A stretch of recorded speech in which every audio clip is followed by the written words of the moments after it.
Hello everyone, আসসালামু আলাইকুম। আজকে আমি আপনাদের সঙ্গে শেয়ার করব ডিমের কোরমা রেসিপি। এটা খুবই সহজ আর ইউনিক একটি রেসিপি, আর খেতে এটা খুবই ভালো লাগে। নর্মাল ডিমের যে ঝোল আমরা করি বা ডিমের কষা ভুনা, সেগুলো হচ্ছে এটা একটু আলাদা খেতে আর বেশি টেস্টফুল। তো চলুন দেখে নিই আজকের রেসিপিটি।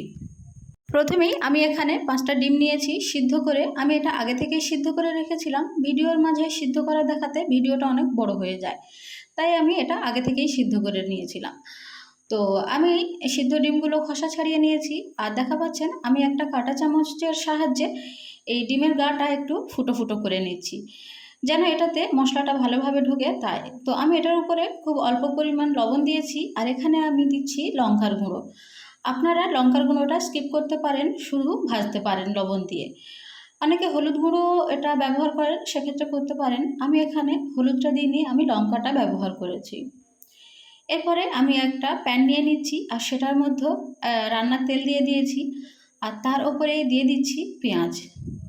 আমি এখানে 1 কাপ পরিমাণ পেঁয়াজ নিয়েছি, আর আমি পেঁয়াজটা ভালো করে কেটে নিয়েছি। আর এটা আমি এখন বেরেস্তা তৈরি করে নেব।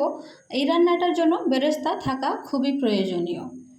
তো যারা বেরেস্তা করতে পারেন তারা তো জানেন, এই পোর্শনটা স্কিপ করতে পারেন। আর যারা বেরেস্তা পারেন না, তারা এটা দেখে নেবেন, খুবই ইজিভাবে বেরেস্তা তৈরি করে নেওয়া যায়। পেঁয়াজটা একটু ভালোভাবে ভেজে নিলেই বেরেস্তা রেডি হয়ে যায়। তো আমি পেঁয়াজটা খুব ভালোভাবে ভেজে নিলাম, আর আমার পেঁয়াজটা একটু ওভার কুক হয়ে গিয়েছে, তাই একটু কালচে দাগ হয়ে গিয়েছে। তো আমার এখন বেরেস্তা রেডি। আমি এখন পেঁয়াজ ভাজাটা তেল থেকে উঠিয়ে নেব। আমি এটা সাইডে রেখে দেব। আর দেখা পাবেন আমি ভালোভাবে তেল থেকে ফুটো ফুটো পেঁয়াজগুলো তুলে নিচ্ছি, নিয়ে একদম তেলটা ক্লিন করে নিয়েছি।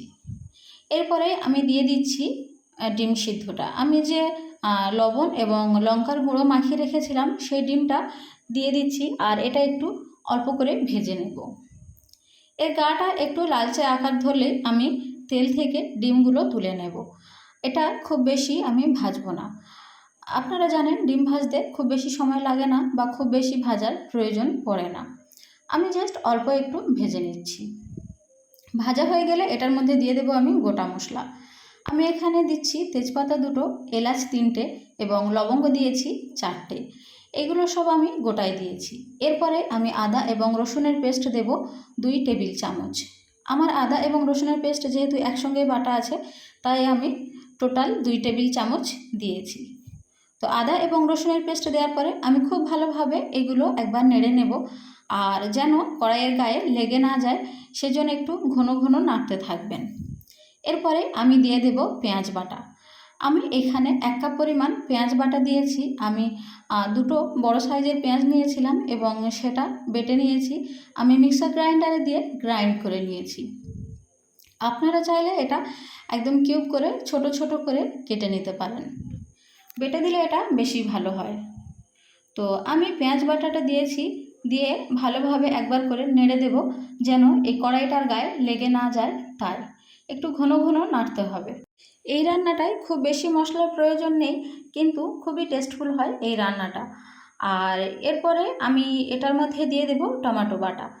আমি একটা বড় সাইজের টমেটো মিক্সার গ্রাইন্ডারে দিয়ে ব্লেন্ড করে রেখেছিলাম, আর সেই টমেটো বাটাটা আমি এই পেঁয়াজের উপর থেকে দিয়ে দিলাম। পেঁয়াজটা যখন একটু লালচে আকার ধারণ করবে, তারপরেই আপনারা টমেটো বাটাটা দেবেন। টমেটো বাটাটা দেওয়ার পরে আমি ভালোভাবে নেড়ে নিচ্ছি। আর এরপরে আমি 15টি কাজু আর ওই 5টা-6টা কাঁচা লঙ্কা নিয়েছি, নিয়ে আমি ভালো করে গ্রাইন্ডারে গ্রাইন্ড করে নিয়েছি। এই কাজু এবং কাঁচা লঙ্কার পেস্টটা অবশ্যই দেবেন, তাহলে খেতে বেশি ভালো লাগবে। আপনারা যখনই ডিমের কোরমা রান্না করার কথা ভাববেন, অবশ্যই কাজু এবং কাঁচা লঙ্কাটা আপনাদের হাতের কাছে রাখবেন। কাজু এবং কাঁচা লঙ্কার এই বাটনাটা দেওয়া অবশ্যই জরুরি। এটা দিলে তবেই আমাদের আসল স্বাদ পাওয়া যাবে। তো কাজু এবং কাঁচা লঙ্কা বাটা দেওয়ার পরে আমি ভালোভাবে নেড়ে নিয়েছি। আর এরপরে আমি দেব স্বাদ মতো লবণ। 1 চামচ দেব আমি লাল লঙ্কার গুঁড়ো, 1 চামচ দেব ধনিয়ার গুঁড়ো, আর দেব জিরার গুঁড়ো 1 চামচ। এই মশলাগুলো দেওয়া হয়ে গেলে আমি আর বেশি এক্সট্রা কোনো মশলা দেব না। আমি ভালোভাবে একবার নেড়ে নেব। এই সময় আপনাদের যদি জলের প্রয়োজন থাকে, তাহলে অবশ্যই এটার মধ্যে জল ব্যবহার করবেন। আর ভালোভাবে নেড়ে নেওয়ার পরে দেখা পাচ্ছেন তেল ছেড়ে দিয়েছে। আর আমি এটার উপর থেকে দিয়ে দিচ্ছি ওই 5-6টা কাঁচা লঙ্কা।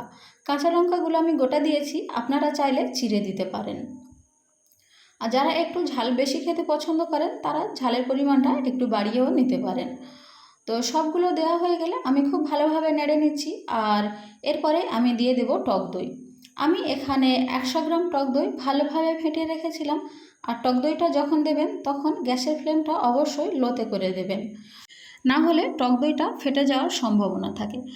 হয় গ্যাসের ফ্লেমটা লোতে করে দেবেন, না হলে একদম টোটালি অফ করে দেবেন। হাই ফ্লেমে একদমই রাখবেন না, তা না হলে টক দইটা ফেটে যাবে। তো টক দই দেওয়ার পরে আমি খুব ভালোভাবে নেড়ে নিচ্ছি যেন টক দইটা এটার সঙ্গে খুব ভালোভাবে মিশে যায় আর ফেটে না যায়। তাই দেখা পাচ্ছেন খুব সুন্দর একটা কালার চলে আসবে, আর এটা খুবই আকর্ষণীয় একটা কালার। তো টক দইটা ভালোভাবে ফোটানো হয়ে গেলে আমি গ্যাসের ফ্লেমটা আবার একটু বাড়িয়ে দেব। আর এরপরে আমি ডিমগুলো দিয়ে দেব। আপনারা খেয়াল রাখবেন যেন কাঁচা মশলার কোনো গন্ধ না থাকে। খুব ভালোভাবে মশলাটা কষিয়ে নেবেন একটু সময় দিয়ে। তো ডিমটা দেওয়ার পরে আমি একটু ভালোভাবে নেড়ে নেব। আর এর ওপর থেকেই আমি দিয়ে দেব পেঁয়াজের বেরেস্তা। আমি যে পেঁয়াজটা ভেজে রেখেছিলাম সেটাই দিয়ে দেব। আমার পেঁয়াজের ভাজাটা একটু বেশি হয়ে গিয়েছে, আপনারা চাইলে এর চেয়ে একটু হালকা করে ভেজে নিতে পারেন।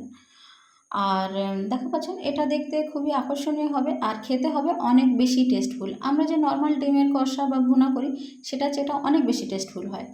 এরপরে আমি দিয়ে দেব 2 টেবিল চামচ ঘি। আপনারা যারা ঘির গন্ধ পছন্দ করেন না তারা ঘিটা স্কিপ করতে পারেন, কিন্তু আপনারা যারা ঘিটা পছন্দ করেন তারা অবশ্যই ঘিটা দেবেন। এটা খেতে খুব বেশি ভালো লাগবে আর খুব সুন্দর একটা স্মেল আসবে। তো আমি একবার ভালোভাবে নেড়ে নিচ্ছি যেন ঘিটা খুব ভালোভাবে এটার মধ্যে মিশে যায়। তো এই ছিল আমার আজকের রেসিপি। আর কেমন লাগলো আপনাদের রেসিপিটি অবশ্যই জানাবেন। আর এই রেসিপিটি অবশ্যই আপনারা একবার করে ট্রাই করবেন, দেখবেন খুব সুন্দর লাগবে খেতে। তো এখন আমি গ্যাসের ফ্লেমটা অফ করে দেব। আর এই ছিল আমার আজকের রেসিপি, ডিমের কোরমা রেসিপি। তো এরপরে আপনারা যদি অন্য কোনো রেসিপি দেখতে চান অবশ্যই কমেন্ট করে জানাবেন, আমি আপনাদের পছন্দ অনুযায়ী রেসিপি দেওয়ার চেষ্টা করব। এখন আমি সার্ভ করার জন্য নিয়ে নিলাম, আর ওপর থেকে একটু পেঁয়াজ বেরেস্তা ছড়িয়ে দিলাম।